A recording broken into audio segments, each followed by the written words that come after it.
Also, Kirby Smart, he kind of chimed in on the question himself. He said he'd much rather play an 11 o'clock game so he can go home and see his wife and kids and watch the night games with them, or get a head start on the game planning too. And that's crap. I mean, it's crap. He don't mean that. He's just trying to poke at Nick Saban. Think so? I mean, I'm sure he wants. I mean, I don't think really. I think they know going in that even if it's a night game, it's going to be whatever. But yeah, I mean, I'm sure if it's a home game, he probably wouldn't mind getting home a little earlier if the game's at 11. But I mean, honestly, they use the 11 o'clock times for the games that just aren't a big deal. I mean, Alabama's played Duke, and which the Duke game, it wouldn't. I mean, this is their first 11 o'clock game this year, is it not? For Alabama? Because Duke was at 2:30, right? I think so. And then New Mexico was at 2:30. So, I mean, really, I mean, first 11 o'clock game, I mean, they're not going to play another one probably until, I don't know, maybe Ole Miss. Like next season. Huh? Going off the chart, it seems like it'll be next season. Right.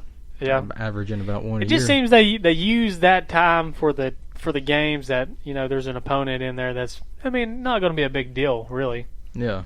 That's the way it's been with Auburn. If they play someone that, Auburn most likely is probably going to beat, they usually, and they save the primetime games for, 3, 2:30, or 6 or 7. Yeah. So. I mean, that's kind of like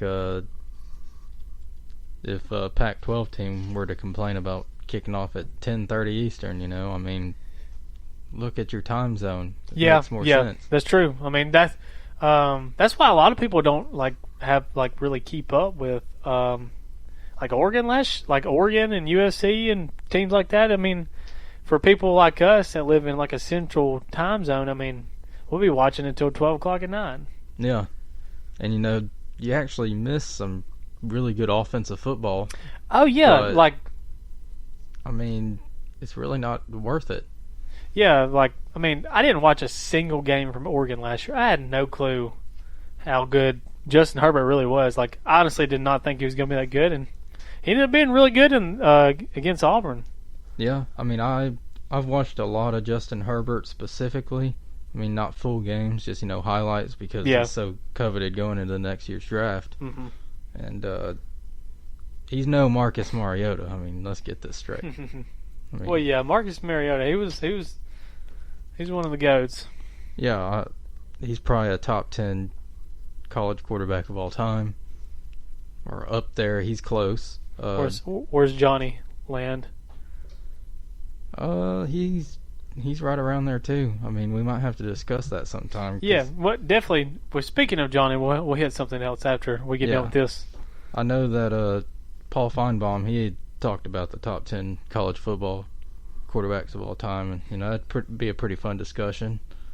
But yeah, I think they're both up there. The hard thing with ranking the top quarterbacks is for a lot of the quarterbacks that are only in there a year, you can't really base a whole lot off that just 1 year, especially with players that were there 4 years or 3 years.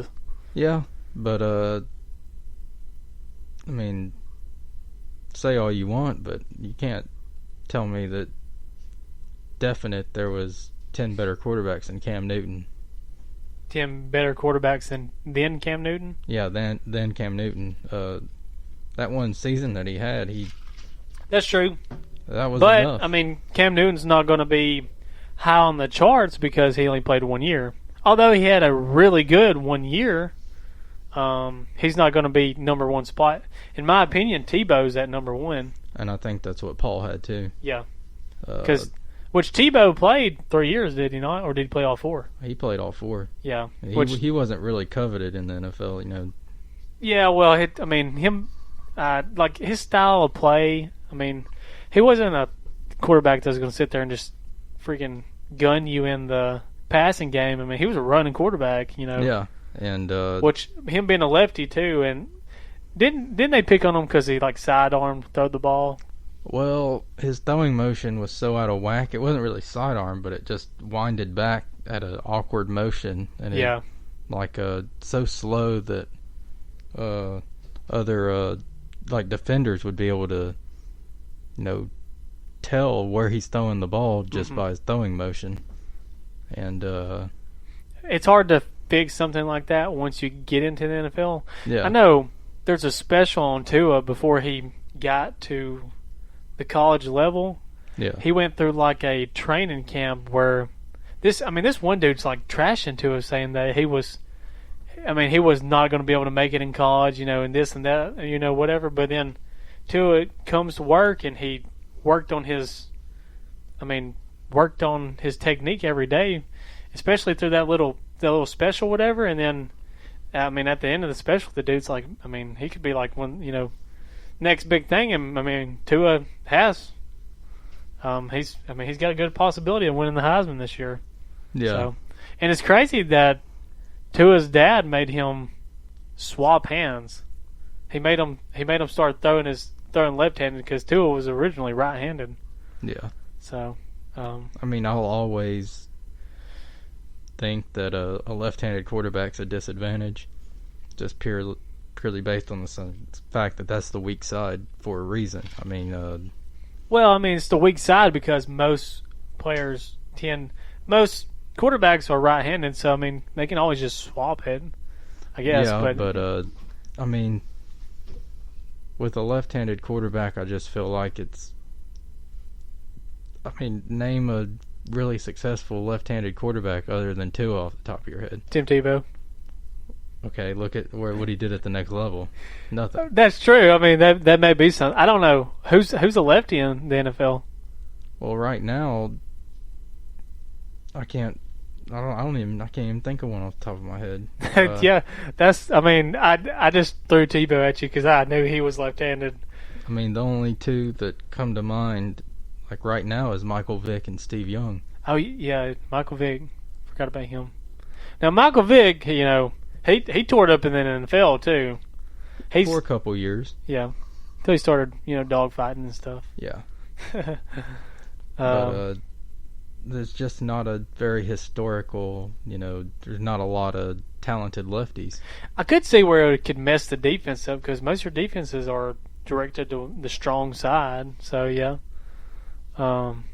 Which, it works for Alabama, so Yeah. you can kind of work around that, I think. Yeah, and it might just be because there's not a strong enough sample size.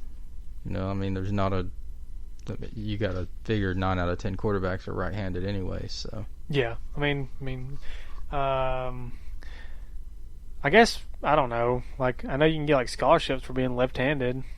Yeah. Maybe too his dad was like, you know what? If you start riding left-handed stuff like that, you may get a scholarship. But Tua ended up being goated in football, so. Yeah. But anyways. Speaking of the good stories, like you said with Tua. Yeah. There's a good one out about Marcus Mariota too. That's it's called A Titans Story. It was kind of like a 30 for 30 that tells how he was, basically a soccer player turned a football player, turned into like 2-star recruit. Those are the best, them 30 for 30s. Yeah, and that just see what type of person he is, after you see people like Antonio Brown. It's very humbling to see players that actually help the community. Like, I've seen stuff about, like, off the top of my head, like Teddy Bridgewater would go and he'd take U-Hauls full of stuff and give back to his community. Yeah. Kerryon Johnson, he's a local player from our area, in Huntsville, Alabama. He came back and took a whole boys and girls club out of Huntsville, and he gave them all $100 to buy a school. Yeah. And see, you like to see that. School clothes, yeah. You don't hear about it because, it's not bashing the player, but it's good to see that players actually, go back to where they're from and help out the community. It's really nice to see players that use their fame and, just aren't dicks. There's no nice way to put it. Yeah. There's a lot of them.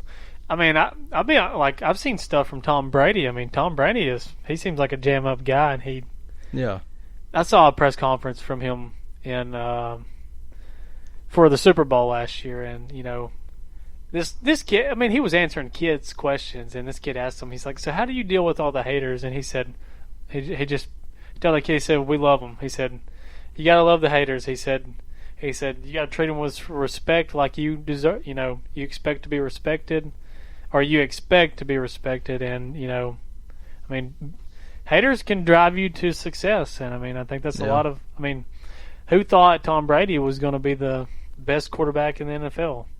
198 picks said no. I know you spelt that off. It was impressive the first time I heard that you could just come up with that off the top of your head. Yeah, I mean, I used to collect football cards, so I know a lot about where they went to college. I can tell you a lot of their weight. I actually have a McNair card. That's my boy right there. It's around here somewhere. I've had that for a while, and before he died. So speaking of McNair, staying off topic here, but him and Eddie George are getting their numbers retired Sunday at halftime for the Tennessee Titans. That's special. Yeah, it's a shame that he can't be there, with it. But Eddie will be there. Yeah, well, that was a sad thing. But I mean, I don't know what all went into that, but evidently he had more than one girl. Yeah. Some muddy waters dealing with that, so we won't get into that. So that's maybe a touchy topic for some people, and not hating the guy. It's a week to honor him, not hate on him. So yeah, I liked McNair. I thought he was a good player. Yeah, I did too. But other than that, I got one more thing. What about old Johnny Football? Haven't heard about him in a while. Well, I mean, his career's gone to billboards and magazines. Well, I mean, yeah, that. I've seen him on like a bunch of like insurance commercials or whatever. Yeah. What was the jersey thing? You were talking to me before the show. Oh, apparently the Texas A&M has a museum, and his jersey was stole from it. That is funny. Yeah, it could be Johnny. I mean, it very well could. I mean, he's always trying to, kind of live in the past. Those are the glory days. Because, I mean, let's be honest, Johnny, he was the GOAT when he was playing. He was throwing tutters left and right. Yeah, and probably the luckiest player ever. I mean, right? I mean, golly. I mean, you can't repeat those throws that he is making. You but cannot. He did. You can't teach that. That's just that the wow factor. Yeah, and I wish the things that you could teach he actually learned, but he didn't. Right. That's why he's where he's at now. So they didn't have any reports of like a blonde, lady, huh? Because how Johnny had that blonde wig he used to wear to parties. Oh yeah, or a dude in a Scooby-Doo outfit. Did he do that? Yeah, he is in a Scooby-Doo outfit for a party. That's funny. I know, but anyways, let's talk about these last. We'll talk about last week's games, week 2. We didn't have a chance to cover those yet, so we'll talk about the SEC's performances, maybe some other key games from around college football, but can't really think of any. There wasn't like a top 10 matchup, was there? Other than Texas and Texas and LSU, and then we had Clemson and A&M, but it all kinds of coincides with the SEC. So we'll cover that, and then I have polished and fixed the hero and zero of the week, and it sounds a lot better. I think it may make it more fun for the listeners, but we're going to try it out, and if we get some good feedback, we'll keep it going. But we'll do that after this, and then we'll talk about these next week games. And we'll have to definitely talk about that poll, Mason. Don't let me forget. Which one? Oh, the Tennessee Chattanooga one. We got a very surprising reaction to that. But anyways, all right. So let's talk about last week's games. Who you want to start with? If you got it pulled up, you can go ahead and run with it there. Well, let's talk about the top game of the week first. All right. And